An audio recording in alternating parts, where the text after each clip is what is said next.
Welcome to Spread Love in Organizations, the healthcare leadership podcast where we explore leadership with purpose.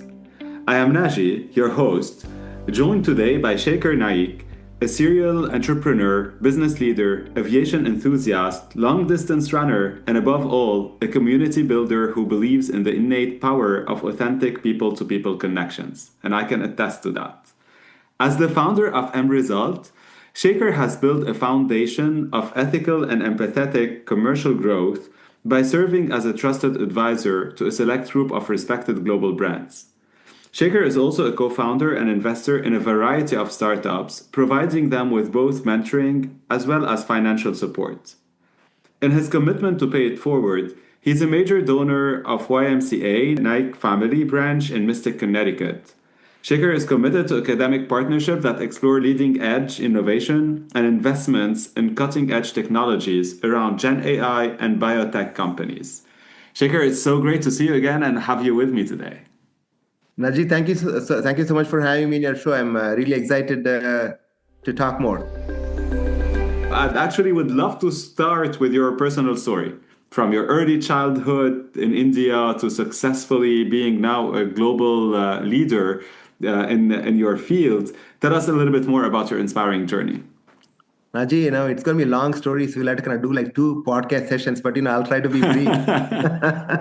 Now, one thing I think, when it kind of comes to entrepreneurship and I guess success, at least for me, I think it's all being able to kind of communicate. Storytelling is a very, very powerful way of kind of communicating. And I think, this is one thing that probably differentiates us as humans, so humans forever, kind of even going back to 40, 50,000 years, they were storytellers. So maybe what my life story again is a story, is my story. As you said, I started off in India, grew up in India, mostly in South India.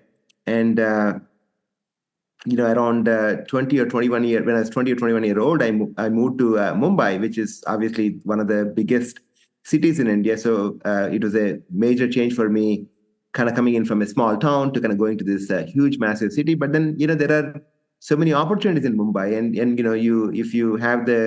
if you actually have the drive and the hustle and the ability to embarrass yourself, you can really try new things. And so, surprisingly, I got a gig in as a the term would be like market breaker. The right in India, the term would be jobber, but it's really a market maker at the Bombay Stock Exchange. I was a 21-year-old kid, didn't really know much, but it was a very exciting time for me, to work in the stock markets in finance. I was there for about 2.5 years or so, and then I wanted to kind of move abroad, and a good place to kind of go is Dubai, which is a lot different than the Dubai of today. We're talking about Dubai of 30 years back. It just started actually like happening in Dubai at that point of time. And so I was in Dubai in finance for about 3 years or so, and I came to America to do my MBA. I came here to study at University of Delaware. I did my MBA in finance and in IT, and moved on into technology, since then. So, Sekhar, thanks for sharing this. And I know, as you shared and we discussed last time, I'd love to get more into your upbringing and those moves that you've done. You talked about a small city in India to moving to a larger one, but then Dubai, then the US. You really lived across different geographies and eventually founded mResult. That became now really a super successful company. How did your early experiences and your really life experiences shape your values around ethical and empathetic growth in business? I think in some ways, probably I would, in some ways, I think my dad was a very principled person. So, I guess I was a little bit of more of a wheeler dealer. And so my dad would probably kind of, in some ways kind of look down, because he never really kind of liked wheeling dealing. But then, so in India, back then, some of those businesses, they're very sort of like cutthroat, when you kind of do business there. I think, to me, I think in some ways, sort of like the ethical and empathic part probably going to happen later in the life, especially once I kind of came to America, probably in some ways, because I think this is again, a great thing about America. So now, of course, you can actually have success in any part of the world, in any country where people are, you can actually have success. But I think the what at least this is from my perception, Naji. So one thing that differentiates in America the success is really you can kind of you can actually kind of succeed within sort of like the ethical and the legal framework. You can really succeed. You don't need to kind of so in many places you would have to kind of have like really good connections. There is like nepotism. There is actually sort of like corruption and things like that behind the scenes. Pay to play. What I kind of found was in America, certainly like I think a lot of it is around like innovation. A lot of it is around doing things right, within the framework in some ways. So to me, I think in some ways I probably kind of got into that as I kind of got older and as I actually started appreciating what America has to offer. I probably kind of held on more and more to that. And as I had like more success, I felt, I have a higher responsibility, to have empathy, so and now again, I mean, I do not judge people. I'm not judgmental. In some ways, humans by nature are selfish. Now that said, as you see more and more success, you're not like resource constrained.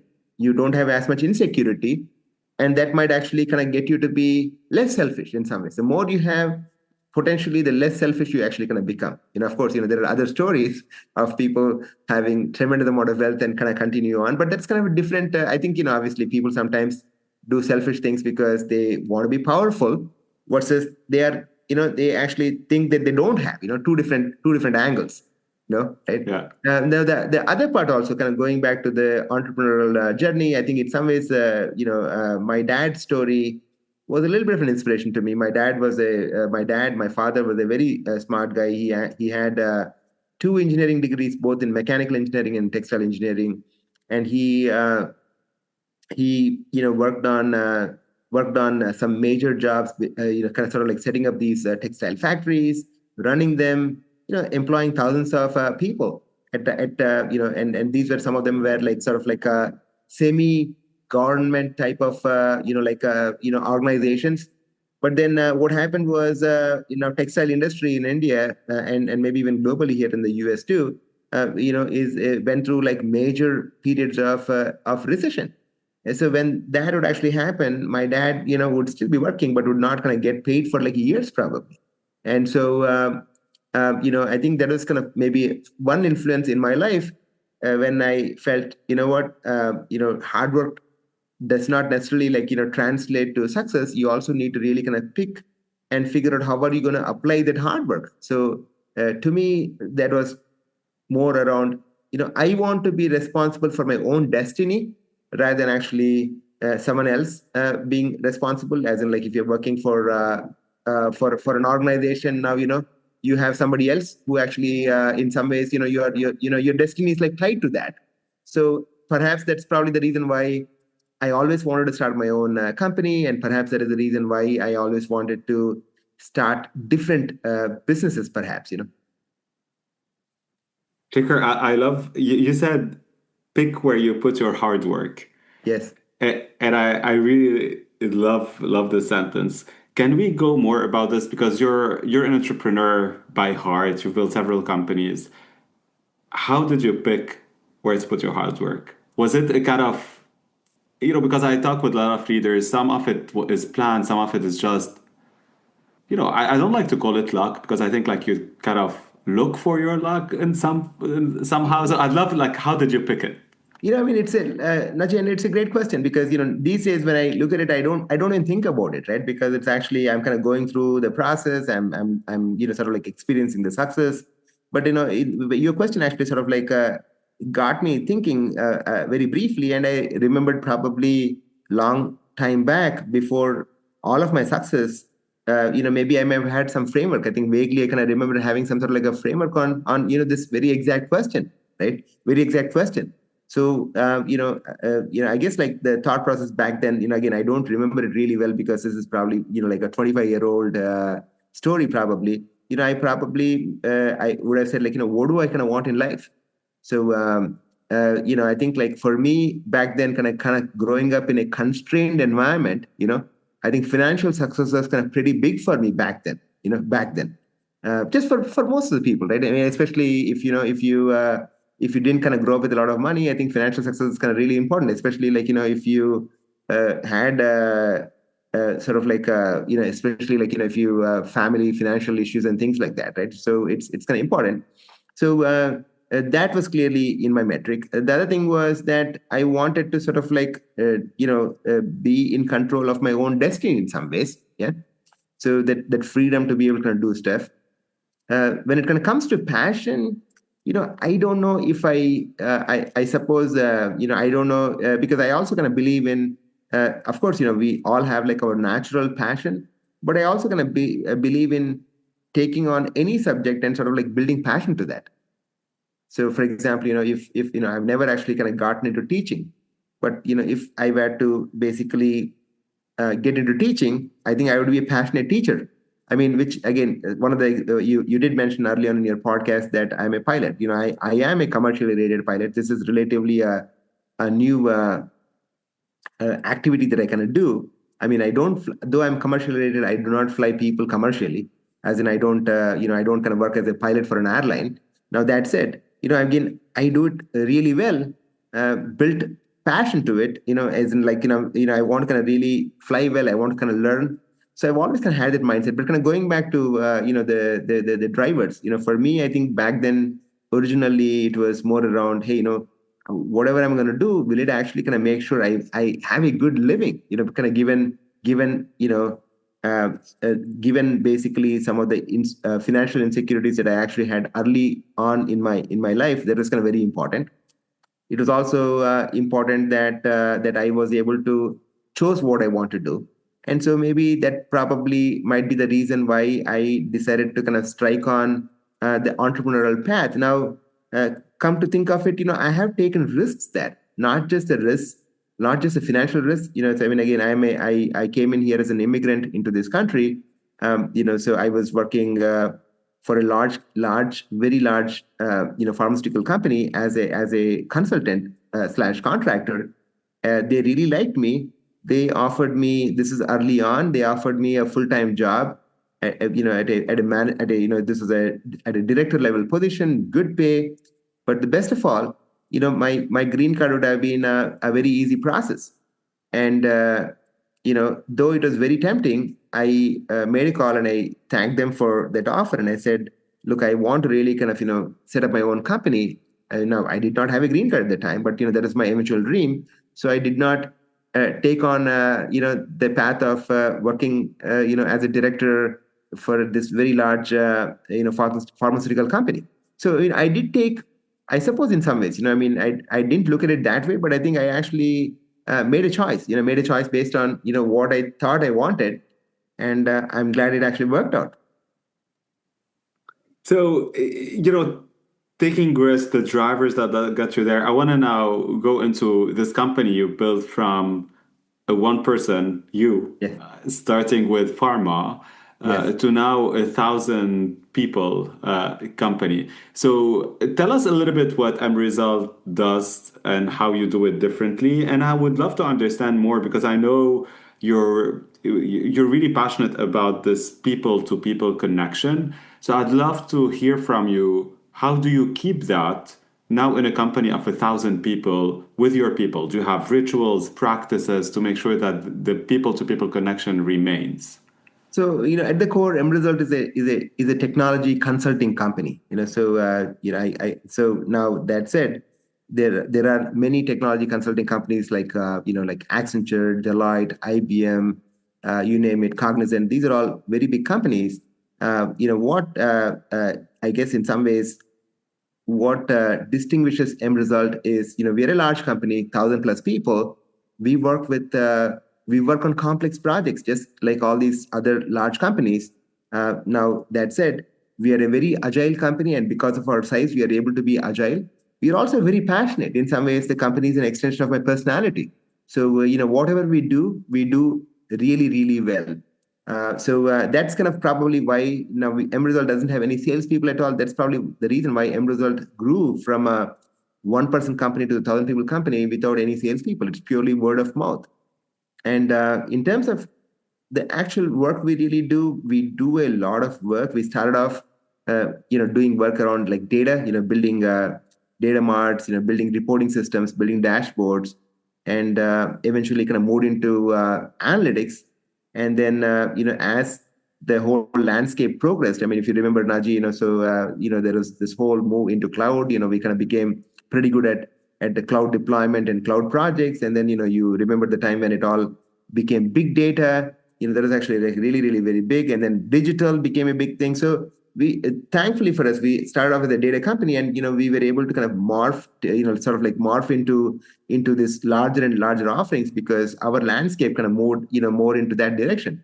So around 2018 or so, we had opportunities to kind of start working on AI ML, and so since then we have built some very good expertise in the AI ML space. So, but at the core, M-Result really helps our clients solve business problems or become more efficient by using technology, leveraging technology, and leveraging and getting their operations better. At the core, that's kind of what we do. And then I think going back to the other question on how do we, continue to kind of really maintain the culture. Sometimes I think now this is again probably as an entrepreneur. So things are not necessarily linear. I started M-Result in 2004, and company kind of early on I made a couple of I had a couple of stumbles, and then at some point the company probably I would say maybe about 2010 2011 it became a stable company. So till about 2017, it was a very stable company, but then AI ML could profoundly change how we work, what actually happens. And to me, in my mind, suddenly I was, what will actually happen to all the people who have been working at M-Result? They've been here for a long time. And then I started looking at the organization. I realized, in some ways we were like atrophied. We were a 14-year-old organization, but we were very atrophied. And so now that was, I think in some ways there was actually like if I had to kind of pat myself on the back, there was something I think I should pat myself, because not only did I recognize that we had atrophied, not only did we recognize that we need to really like change, I had to convince the organization. I think we were probably close to, I would say maybe about 400, 500 employees at the time, which is still, significant. I had to kind of convince people basically that we are a new company, we're a different company. So that's kind of hard, right? Because people in some ways are like, they've kind of seen it all. They're like, what do you mean it's a new company? Right? Cultural change is actually kind of harder. In midway, it's very hard. So the best way what I did was, I had a genuine story, and I was very convinced that this was a story and this is where we need to kind of go. And I started actually really, doing town halls, kind of meeting people, being open about it, asking for people for their comments, their feedback, making investments. We moved on to like a much larger office because you had to also do like all those optics as well, because it's very hard to kind of change in the middle of the process. So we had this, we made substantial investments into better, nicer office and better infrastructure and all of that stuff. Bringing in the right people. So that started paying off, and people, started seeing M-Result just themselves and say, wow, this is a different company, than where we were like 2 years back. And to me, I think that was a very, in some ways, it is actually very, very, very gratifying, because this is I think it's obviously it's a cool thing to kind of start a company from one person to a larger company, but it is very gratifying to recognize and say, hey, gee, wow, I built a good company, but it is kind of atrophied, and I got to kind of change that. And being able to change that, that's kind of hard, actually, in some ways, right? So that is, of course. I think that is a cool thing, yeah. Of course. Well, thanks for sharing this, and congrats for you to be able, not only to pivot, but to pivot, as you said, listening to people, convincing people, taking them with you on this journey. And basically, here you are 7, 8 years after. Yes. This pivot made you grow even more, and you're now helping. Absolutely. And now, now I think in some ways, again, we are in some ways like fairly, I don't believe there are many companies our size with over 1,000 employees, that's kind of controlled, basically not controlled by a private equity or a group of partners or a publicly traded company. So we're privately held. So, pretty much we don't have any external investors at all. It's pretty much a homegrown company. And we work on these cutting edge problems with these very large companies. It is very gratifying. And so that's kind of why today, what kind of keeps me going is, I have this tremendous sense of gratitude that I kind of made it. And, I feel now I have like greater responsibilities. I think, as they say in Spider-Man, of course, in any culture, right? Uh, Not that I have great power, but, now you have, with greater success kind of comes greater responsibility. I'm going to kind of, change the phrase, with great powers kind of comes, like, I think it says great power comes great responsibilities. I would say, like, with I think the same thing, with great success comes greater responsibility. So I feel now, I am very fortunate to kind of get to this point, and it would be a shame now to kind of continue to kind of keep going and building and doing better and doing more.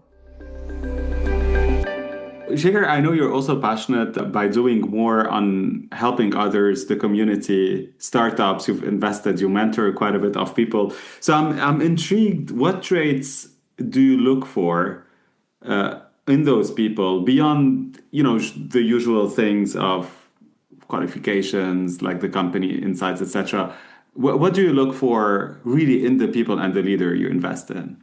So yeah, I guess you mentioned two things, right? You mentioned basically building community and then kind of building companies. And as you get kind of gotten older now, so as you kind of get older, you kind of become you start actually using your life experience and start kind of feeling people in some ways, right? So if I am actually going to be doing helping out the community, we still I and my wife, we still support a number of nonprofits.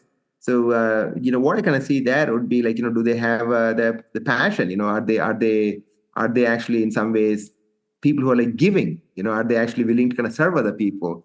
Do they have the passion? Are they like genuine people? Yeah. So that is what I would kind of look at if I'm going to be supporting a nonprofit or building a community or something like that. Yeah. On the other hand, if I'm actually investing in a company, or if I'm actually kind of co-founding, another company, I would kind of look for, like one of the key traits I look for is this person open-minded?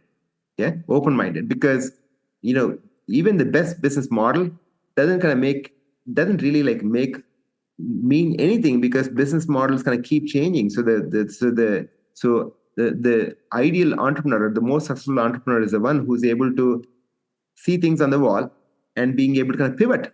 Yeah. So and then I try to look for that. Are they open? How do they understand? How do they see the world? Do they feel they know a lot? Because if they feel they know a lot, that's, to me, like in some ways, that's sort of like a red flag for me. At least, again, I'm not kind of saying it may not kind of work for other people. At least kind of for me, that is sort of like a red flag, basically, because being an entrepreneur is a very humbling thing. The smartest entrepreneurs have failed many, many times, So you got to kind of have that humility, probably, yeah. I love those, Shaker. So now I'm going to move to a part where I'm going to give you a word, and I would love your first reaction to it. Okay, yeah. The first one is leadership. I mean, my reaction to that is, to me, it's actually almost in some ways like a natural thing. I don't know if I really kind of go back. I don't even actually kind of read. Of course, I have an MBA degree. I've kind of studied things a lot. But to me, when it kind of comes to, as maybe my reaction would be, when we talk about leadership, my instant reaction was people. That is my instant reaction. If I had to kind of come back and say a reaction, when he said leadership, I said like people. That's kind of what I had in my head. Love it. Second one is Gen AI. I have to ask this, man. It's so trendy. When you say Gen AI, my first reaction would be possibilities. That's the first reaction, right? Second reaction would be changes. Well, I have to double click on that, because I know like you're big, and this is kind of the core of what you do, cutting edge tech like Gen AI and other things. Yeah. What are, like, as you look forward, What Yes. excites you most? What are the opportunities you think? Because you use really two great words, right? Possibilities and changes. Yes. How do you see the world in 10 years, and what are the possibilities that you see coming for us? At least what the way I see the world is, I know this is probably a contrarian view, maybe not many people, because I think there is a lot of, people are actually obviously like kind of concerned about all the changes kind of going on. I kind of see this slightly differently. I'm a contrarian in some ways. I see humanity getting better and better, or like they're becoming smarter and smarter, because I think by nature many humans, not everybody, many humans are competitive. So now Gen AI, when with more and more Gen AI, for humans to stay relevant, they had to be smarter. They had to kind of learn more. They had to kind of leverage Gen AI to they had to leverage Gen AI to kind of get better themselves, because again, Gen AI exists for only one purpose, which is actually for the purpose of humanity. So I kind of see the upside of it. I mean, at least as an entrepreneur, for fellow entrepreneurs or other people who are like hungry, yeah, who are hungry. I can, again, there are different people in the world, and I see everybody as like a hungry person, but that may not be true in the world, right? But when I kind of see the world as made up of people like me, I think it's a great thing. I think through Gen AI, you can actually kind of become expert in many things. You can become expert, as long as if you have the curiosity, and if you have the passion, and if you actually have unending quest for knowledge, Gen AI is great. Hunger, passion, curiosity, and then with Gen AI, I think that it's a great mix, to think of and keep on building Yes. on. It's so true, right? Like these Yes. days, the amplification that we can have on the knowledge and the ease of access, it Precisely. As long as you're hungry, I mean, if you're not hungry, then, you become a consumer, yeah, which is yeah. not a bad thing. I'm not being judgmental, which is not a bad thing. Once you become a consumer, then, you still have a life, but at that point of time, you're not like, you're just kind of consuming stuff, just living. I don't want to say living the life, but it becomes more passive at that point of time. It's technology, TikTok, and all of those things. I mean, or like even, I mean, to an extent, I guess, I suppose. So if you're a consumer, let's say for an hour, for a two, for three, that's kind of great. But then if you become a perpetual consumer, your whole day, you're sleeping and you're kind of consuming, right? And not necessarily like producing, then, I don't know, can you still be a human, Yeah. Yeah. Yeah. I It's mean, this big passive question. versus I'm active, not. I'm right? not being judgmental, Naji. I just want to make it very No, clear. no, and I'm not it's being your, judgmental at all. Yeah. of course, and it's your point on being active. And I think it's kind of like one of those traits with your passions where you're always active to do impact, to do good. And this is kind Yeah. of the difference between passive and active, right? And it's Precisely. it's a great framework to think of. The third one is flying. Yes. What's your reaction to that? Flying joy. Joy. Well, Right. I know you fly, you also do boats, and Yeah. so it's a lot of passions. You do marathons too. True. So, marathons was a huge thing around the health, basically, because I have had in the past, like going back to like about, maybe till about like 20 years back, or maybe till about 18 years back, I always kind of struggled with being overweight, overweight to some ways, even to being obese. So once I kind of took up running, I think that started changing, and I was very fortunate that I did like multiple marathons. I've done the I've done the New York Marathon, I've done the Philadelphia Marathon, I did a bunch of other half marathons. So that really kind of changed my life. It also kind of gave me a lot of energy, right? Because many people are aspirational, they want to do stuff, but I've kind of seen this. This is kind of firsthand, from me. I guess 20 years back or 25 years back, I wanted to do stuff, and I may not have been able to do it because I didn't have energy. So taking care of yourself, running or other activities, basically, it's really kind of gives you energy, and that's kind of really important, because you need to kind of have energy for everything else, for everything else. And so now that said, got into flying around 2.5, 3 years back. I would say probably like part of pandemic. I never was passionate about flying, but once I started like really flying, this was a phenomenal activity. And I was also what America offers. There are so many of these like airports, small big airports, and the whole infrastructure, the whole ecosystem. And I really truly want to like take advantage of that. So flying is a great activity. Now boarding, I live in Mystic, Connecticut, and beautiful shoreline, and I got into it about I guess around 13-14 years back, and kind of use it as a challenge to kind of get better and better. And yeah, it's really truly a fun activity doing boarding. I love it. The last one is spread love in organizations. I think ultimately that's kind of where we are, right? There has to be going back to the scarcity, going back to a change of mindset. I mean, I guess it's with scarcity, you are selfish at some point of time initially, but at some point of time, once you're full, once you're satisfied, at that point of time, I think the best way to kind of go about, at least to me, is to really make the world a better place. So spread love is really that. It embodies, the concept of what can we kind of give back, and what would that be to making the world a better place.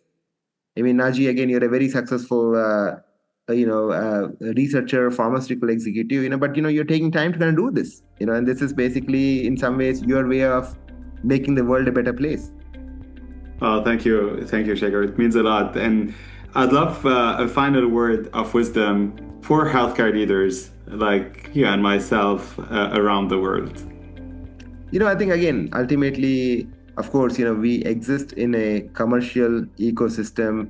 We need to build successful companies, but I think ultimately for humans, it's all about having a long and happy life. So healthcare really is really a key component to that, and in some ways, I and all the healthcare leaders are in some ways, in our own little ways, responsible for making all of us, live better and live longer.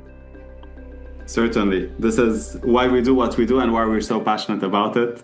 And I really want to thank you so much, Sekhar, for taking the time and being with me today. It was a great chat. Thank you. Naji, thank you so much.